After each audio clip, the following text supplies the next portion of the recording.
Avec grand plaisir, nous allons recevoir un invité. Eh bien, lui, il est le président délégué de la commission animation périphérique et mobilisation sociale des 8e Jeux de la francophonie. Permettez-moi, avec vos applaudissements, de recevoir Monsieur Dogbo Guy Modeste.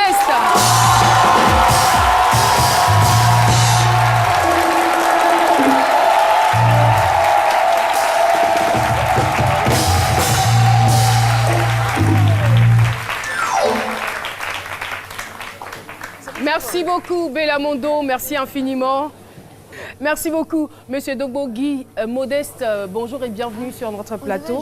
Alors, avec vous, on va parler de la politique de la mobilisation et de l'animation pendant les Jeux de la francophonie. Bonjour, Monsieur Dogbo. Bonjour. Bienvenue.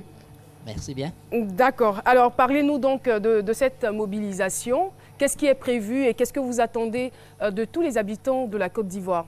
Bien, je voudrais vous remercier toute l'équipe de la RTI au nom du ministre en charge des Jeux de la francophonie et vous dire que les Jeux de la francophonie, il s'agit effectivement d'un gros événement international et pour lequel il est important que toute la population du pays d'accueil s'implique. Et c'est ce qui a justifié la mise en place d'une commission en charge de la mobilisation sociale et de l'animation périphérique. Il s'agit donc de deux points de vue, de faire en sorte que tout le monde y adhère et puis de faire en sorte que ce soit un rendez-vous festif et populaire. Et c'est vrai qu'on aura quand même du beau monde, hein. Je veux dire, c'est plus de 84 États qui seront là, plus de 4000 jeunes qui vont compétir. Alors, ce que je veux savoir au-delà de l'aspect festif et sportif, en termes d'économie, qu'est-ce que gagne la Côte d'Ivoire? Alors, je voudrais dire que comme vous l'avez relevé, hein, c'est autant de monde, c'est beaucoup de journalistes, c'est une couverture médiatique internationale, 500 millions de téléspectateurs attendus.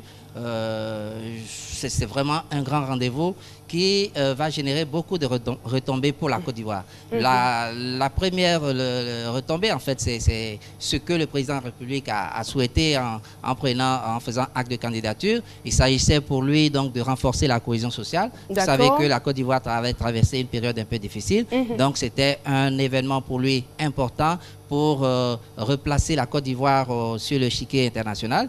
Donc, de ce point de vue, dans la mesure où on expose la Côte d'Ivoire et qu'on montre un visage plus reluisant, on donne envie aux investisseurs de venir et donc on crée les conditions pour que l'économie prospère. Et ça, c'est d'abord donc d'un point de vue macroéconomique. Beaucoup d'opérateurs économiques sont concernés. Vous aurez à toutes les places qui sont créées, il y a effectivement des rendez-vous gastronomiques, des espaces de différents objets.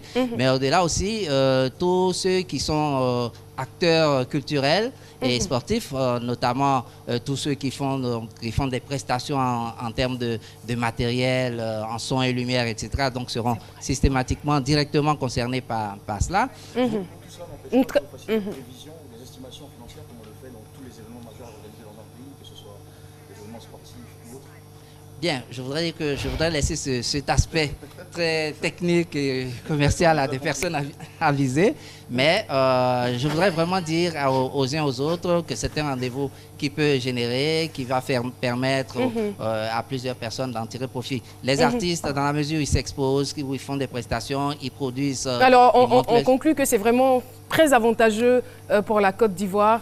Et moi, j'ai quand même une inquiétude, hein, oui. Je dirais plutôt la question qui fâche. C'est vrai qu'au niveau des infrastructures culturelles ou des infrastructures liées à la cérémonie, les choses vont quand même bon train. Mon inquiétude se trouve au niveau quand même des routes, je veux dire, qui sont un tout petit peu défectueuses par rapport aux différentes pluies diluviennes qu'on a eues. Est-ce qu'il y a quelque chose qui est prévu à ce niveau-là?